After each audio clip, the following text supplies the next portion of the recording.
Welcome to couples kitchen and blogs. আশা করি সবাই ভালো আছেন। আজ আপনাদেরকে দেখাবো মোমো কিভাবে র্যাপিংটা করবেন। অনেকেই হয়তো বানিয়ে থাকেন, খুবই সহজ, তবু আমি একবার ভাবলাম আপনাদের সঙ্গে শেয়ার করি। খুব পাতলা একটা আমি লেচি বানিয়ে নিয়েছি। এবার ওতে পুর ভরে সাইডগুলো এইরকম আস্তে আস্তে ভাঁজ ভাঁজ করে নিয়ে তারপর মুখটা বন্ধ করে দিলাম হাতের সাহায্যে। তৈরি হয়ে গেল।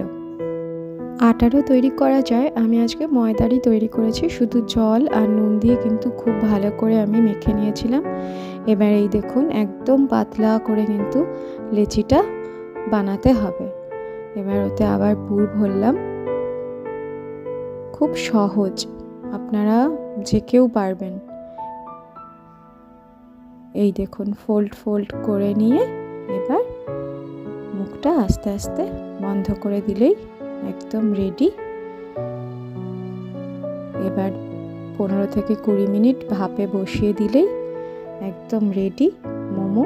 পুর কীভাবে বানাবেন আমি পরে একটা ভিডিওতে দেখিয়ে দেবো। সবাই ভালো থাকবেন, সুস্থ থাকবেন, আর ভালো লাগলে চ্যানেলটি সাবস্ক্রাইব করার অনুরোধ রইল।